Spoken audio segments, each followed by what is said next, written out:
Just Jeremiah. I am in Slab City and I'm getting lots of cool perspectives. If I just got my perspective and those are the few people I just got really close to, then it could be somewhat of an echo chamber and I'm not really going to get the full view of the fabric that is Slab City. So right here I've got Digger, and I was just saying how cool it is that, like, sure, we sat near each other at the bar most of the day and friendly how do you do and stuff, but we really don't know much about each other. So me getting to ask you and let you talk about your life and what Slab City means to you is kind of cool, because people get to capture the, get to see the real energy of you talking about it. So I'm rambling, here we go. When did you first hear about Slab City? Like, do you remember the very first time? Shit, it was like 2008, 2009 when I first heard about it. No, where were you then? 2008, I was still in Wyoming. Is that where you grew up? Most part. Nice. So what did you hear about Slab City your first time? It's the last free place in America to live, period. And that's all I had heard. And that struck home for you? Yeah. Had you had a lot of restrictions on your life at all at that point?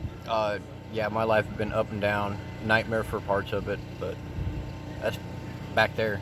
We're not born with rearview mirrors. We're born to look forward and keep going forward. That's it.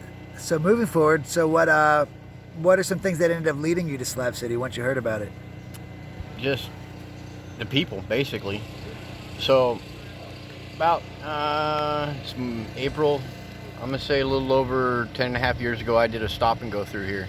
I was here for about 4 days. It was the same thing it was when I was homeless on the street. I went from California to New York, back to California is where I ended up. But went through all that, and when I was here, it was the same thing as out there. We all help each other. It doesn't matter what's going on, as long as you're not a dick, we're gonna help each other out. If you're not helping, then you don't get it. So like true community. Yeah, true community.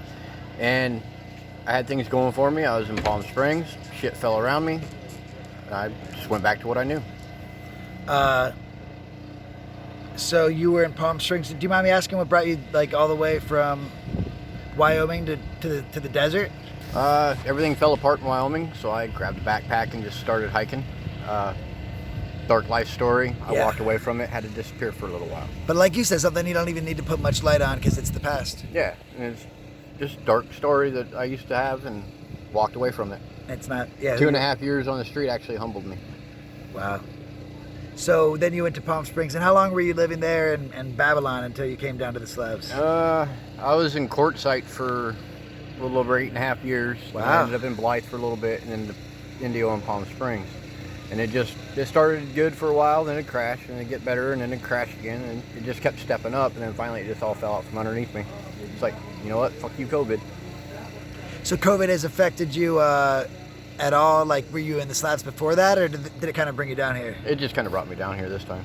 So now you're kind of just sticking it out. Are you going to stay this summer, you think? Oh, yeah. No way, wow. I'm a permanent fixture. I've been in the desert for shit since the beginning of 2011, so.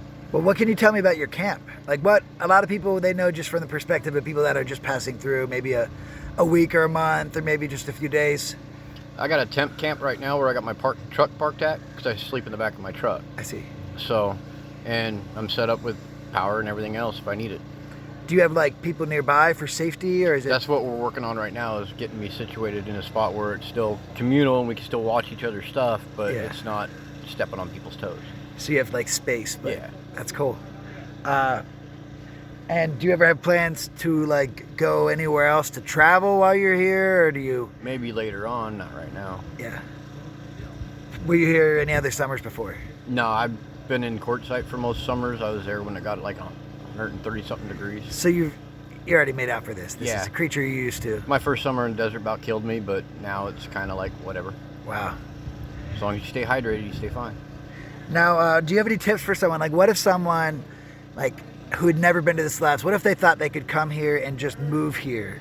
Not just the tourists coming through, and they actually thought, and I know what a lot of people think here, that, you know, they're not going to make it, of course, but maybe they won't, probably won't, but do you have any advice that you'd offer them to, like, if they're going to come? I mean, not like how to make good a camp. vibes, be willing to help. You know, if you're willing to help, we're willing to help back, you know. So just come and give it your all, basically? Yeah.